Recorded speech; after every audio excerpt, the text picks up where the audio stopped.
Fala pessoal, tudo bom? Meu nome é Marcos Vinícius, sou biólogo paisagista e hoje eu quero trazer um pouquinho para vocês de como projetar, como planejar um jardim vertical. Entender alguns conceitos, entender algumas mecânicas ali, dar algumas dicas quando você for projetar ou implantar seu jardim vertical. Lembrando que essa aula aqui é feita com base nas minhas experiências que eu já tive, dos contatos dos materiais que eu tive, o que eu acho pró, o que eu acho contra, também alguns conceitos que eu adquiri assim estudando, tá? Então, se vocês tiverem alguma coisa de diferente, determinados assuntos aqui, eu quero que você deixe aqui no comentário para a gente poder sempre agregar mais a esse vídeo, tá bom? Para quem está começando aí, principalmente nessa parte de jardim vertical. Então vamos lá, pessoal, vamos começar aqui do tópico, né? Jardim vertical, o que você precisa saber, o que tá, os passos a passos, o que são, como são, o que dá para fazer. E aqui eu separei alguns tópicos, né?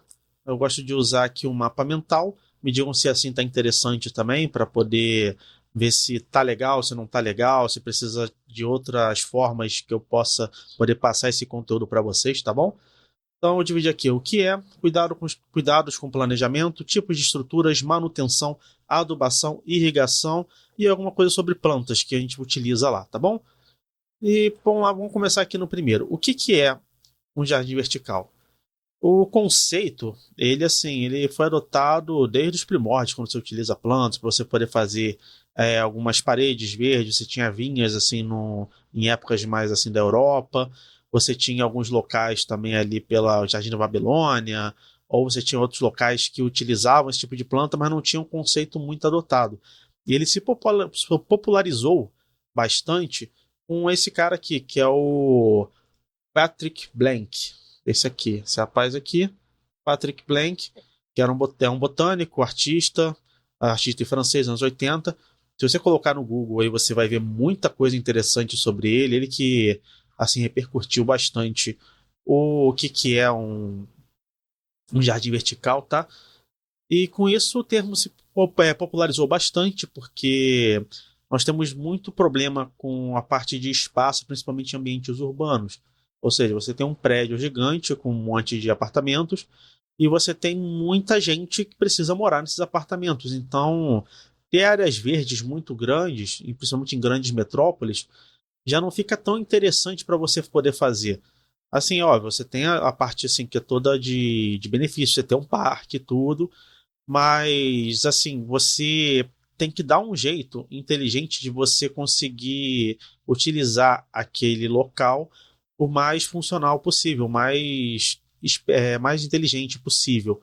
Então, o jardim vertical ele é uma solução bem interessante, porque você simplesmente pode ter ali, vamos supor, nós temos um espacinho aqui, né? Vamos botar aqui um quadradinho. Aqui, se eu fosse fazer um jardim aqui normal, vamos botar, bota uma arvorezinha aqui, bota uma arvorezinha aqui, bota uma árvore aqui, umas plantinhas aqui. Então, ou seja, você pegou uma área, você colocou as plantas aqui, mas você ocupa muito espaço horizontal.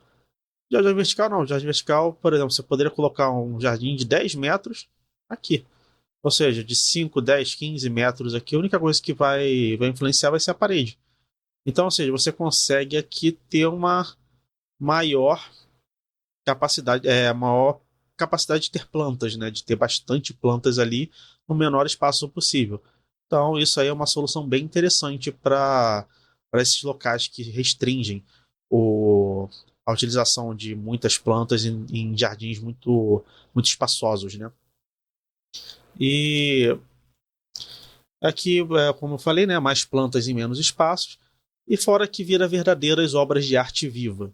Então você consegue trabalhar ali com aquelas plantas, texturas diferentes, cores diferentes, formatos diferentes, e você consegue ter uma obra ali, é igual que é muito famoso em grandes metrópoles, o pessoal faz aqueles grafites bem legais, assim, parede gigante de apartamentos ou de casas também, que tem muros grandes assim, que consegue colocar. Por que não fazer uma coisa mais natural, né? Fazer uma coisa bem interessante que vai dar vários benefícios, como o controle de umidade, de temperatura do ambiente. Você vai ter aquele um ar ali mais puro, né? Porque a planta ela vai conseguir segurar, reter mais partículas de poeira, de poluição, batendo ali nas folhas dela. Fora a fotossíntese que ela vai fazer ali, dá uma diminuição também na incidência de calor. Então, assim, são muitos benefícios, né?